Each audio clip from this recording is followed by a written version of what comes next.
Hi everybody and welcome back to another video. Now this is a really interesting situation, and as I said before in my video about Manchester United transfers, I'm quite specific now in terms of what news related football stories I'm going to be publishing about. But I think this whole scenario with Harry Kane and Tottenham and his want to leave the club, it's probably one of the most difficult and stickiest positions I think a player could possibly be in. He's been at Tottenham since 2009 and he's since been on loan at other clubs such as Leyton Orient, Norwich City, Leicester City, and I feel he got his really big break in the season when Leicester won the Premier League, because he and Jamie Vardy between them probably scored roughly 50 goals, and I think that's when he really kind of came onto the scene and we knew that he was going to be this goal scoring machine for Tottenham. And to be fair to him, he has been that ever since. It's just a very difficult position for him to be in because he wants to leave the club. He's not won any major trophies with them.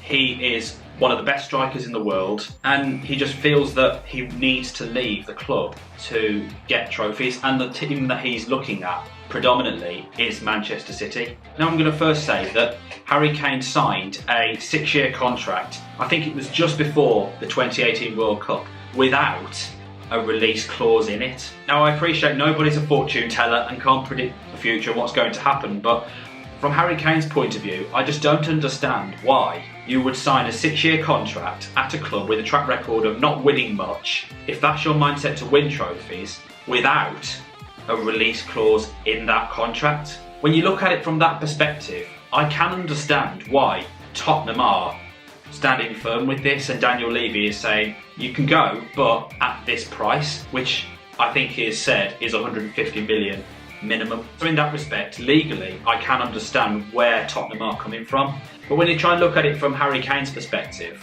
I don't think any player at any club could have given more than what Harry Kane has given Tottenham.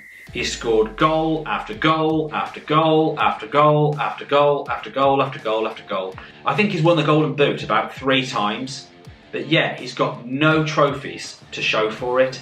And I feel as though he deserves to win a trophy in his career, if not the Premier League, the FA Cup.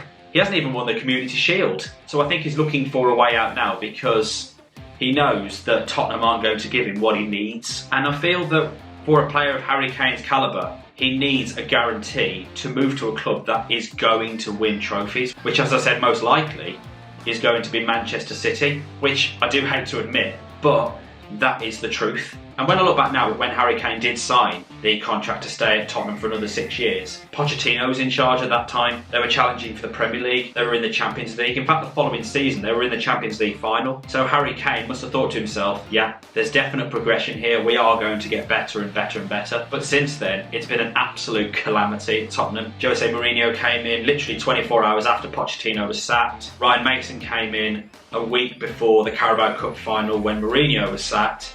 And he's now vacated the role to Nuno Espirito Santo, who was a manager at Wolves for a good 4 or 5 years. So Harry Kane's probably thinking to himself now, this ain't happening, I've got to go. I've got to go and win a trophy because I've got that many goals and I've got loads of golden boots, loads of individual awards, but I've got nothing for the team efforts that I've contributed to. Because when you think about the contributions that Harry Kane has made, and the same with Son Heung-min for that matter, about 80%, if not more than that, of the goals scored at Tottenham Hotspur are by Harry Kane, and yet they're still finishing 5th, 6th, 7th in the Premier League. I just think he's too good for them, I really do. But when you look at it from another angle, he still shouldn't have signed a 6-year contract without a release clause in it. So I think if he's going to worm his way out of the club, it's not going to end well. And when you look at the situation where he wasn't turning up for training, regardless of the truth behind that, I don't think we'll ever know what really happened, but something has happened behind the scenes between Daniel Levy and Harry Kane. You've got to turn up for training. Jack Grealish did it just before he went to Manchester City. He still went to Aston Villa Football Club and trained with the team before he was transferred to Manchester City. Respect the manager as well, because, you know, I think about the situation with Nuno as well. You know, I'll make a joke about it, that he was pretty much like the 800th choice to join Tottenham because that many had rejected to go because of the calamity and the chaos that the club were in. If Harry Kane just scored loads of goals at the club, regardless if he wins trophies or not, he will almost be like the Steven Gerrard of Tottenham if he does stay. If he doesn't win trophies, but he scores loads of goals and he becomes a club legend. It's a bit like Alan Shearer at Newcastle, and in a way they kind of have quite similar career routes where they've won gold boots for England and the Premier League and everything else. And not to mention Harry Kane could actually catch him up and beat his record as top Premier League goal scorer. So I think the whole situation with Harry Kane is a mess. It's an absolute shambles. I think it's embarrassing actually. I feel sorry for Nuno, to be honest. He's got a mountain to climb to get the team back on track again, especially under the pressure with Harry Kane leaving and, you know, all of that malarkey. But I think if Harry Kane wants to leave,